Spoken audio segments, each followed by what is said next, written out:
What's up, guys? We're here with Team Solemn Circus. We're going over a Salamangreat deck profile. This deck's really cool. You know, lost fire support. We are going to be getting this card very soon with the Prominent Princess. Obviously, we're not playing it right now because the card's a proxy, but this makes this deck a lot more powerful. So I want to get you guys custom with the deck first.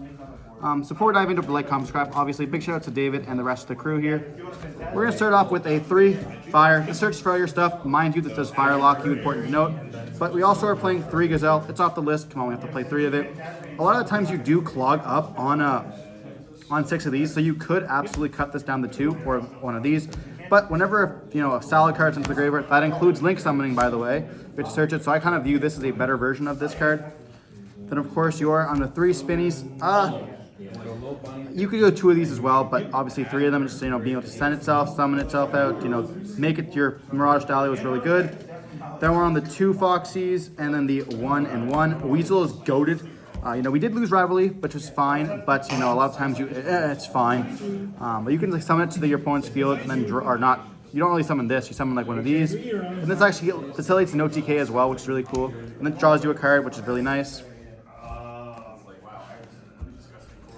And then for the hand traps, it's a Cyber deck, so we're playing lots of them. We're playing the 3 Nibs, 3 Veilers, 3 Mourners, 3 of these, 3 of these. So essentially we're playing 9 copies of Imperm.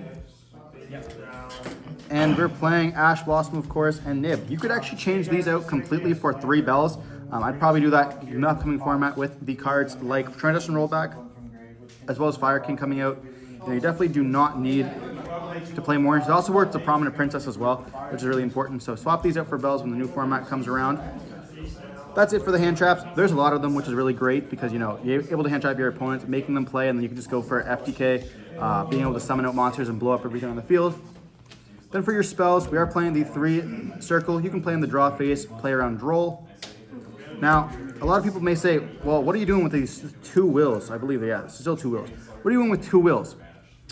So, we were playing 3 prior to this, but the thing is with 2 wills, you're able to like blow up the field and summon it back. So this deck is really, really bad against Nib.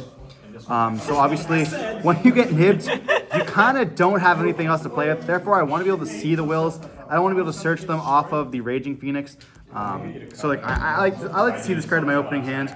Of course, we're playing the 1 Sanctuary, and then we are playing the Charge. This card is really cool because it is a quick play spell. It also lets you bring back your opponent, your cards. So a lot of times, like if you're in really bad positions, you like link away these, and then you have multiple cards in the graveyard. You can then summon it out and continue playing with like very minimum cards. That's why someone did this one. Links it away. You're playing the 3 Silent Minings. Everyone who's ever played Salad knows that this card, discarding one of these, search for.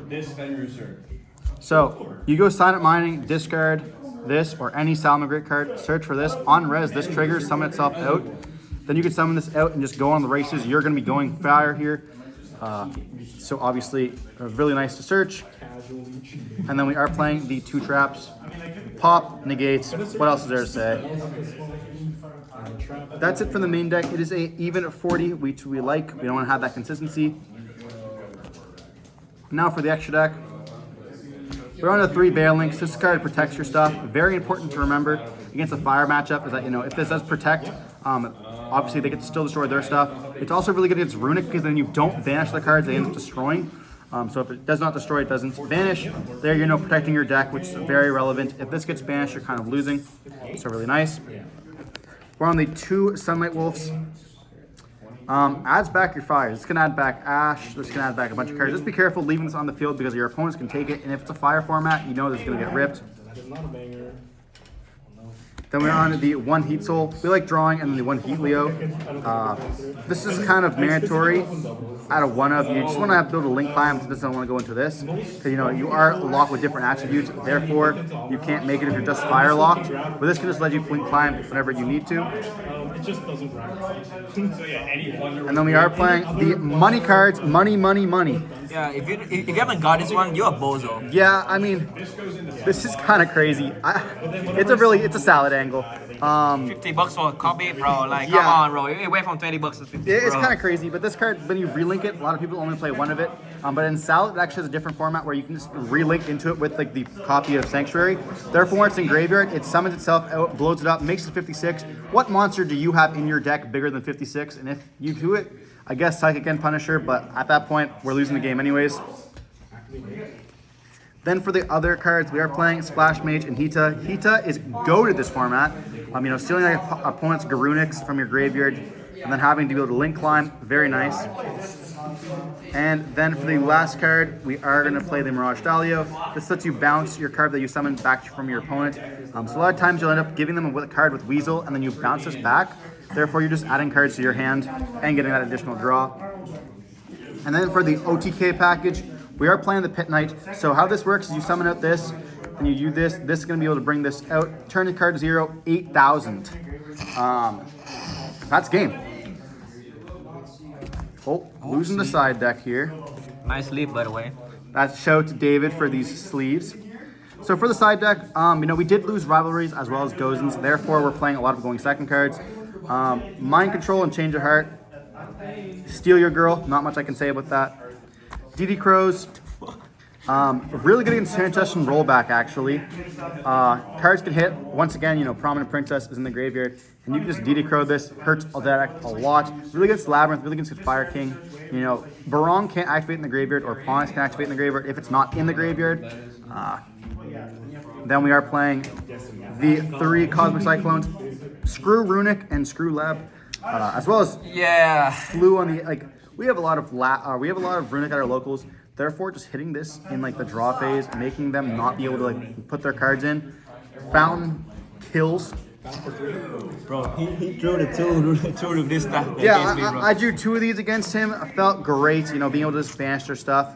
And then you pop their field spell, and then you just get whatever one of the cards they put in the back row. A lot of times, Runic players, going second or going first now in the side deck, after they side deck, they're going to be putting 1 card face down just in case that happens. So kind of important to note. But if you have 2 of them, you just get rid of it. Evenly matched. We hate going second cards. We love going second cards. It's really hard against this deck to go second, especially when you have a bunch of hand traps. A lot of the times, when you're playing against Labyrinth, they just won't have anything to give you hand trap. What's Mourner going to do against Labyrinth? Therefore, we can slide it in. And then once again, we're playing more going second traps, or stuff to destroy those traps. This has double utility, being able to get rid of all their monsters as well. But you can definitely swap it around. You can still play 1 Rivalry, 1 Gozen, or even match it up to 3 copies of the Summon Limit.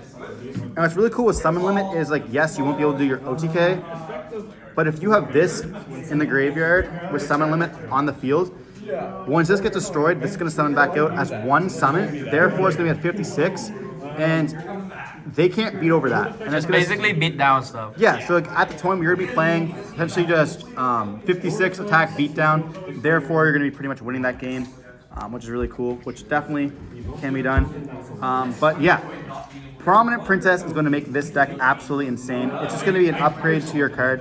Therefore, you can cut this essentially for the Prominent Princess, and then you just link into this. It's going to be in the graveyard. It can also reborn out at level 4. So any link 3, or not, it doesn't reborn out at level 4. My bad. It's going to reborn out any fire. So you link into a link 3 here, no big problem. Activate the effect, bring this back, relink.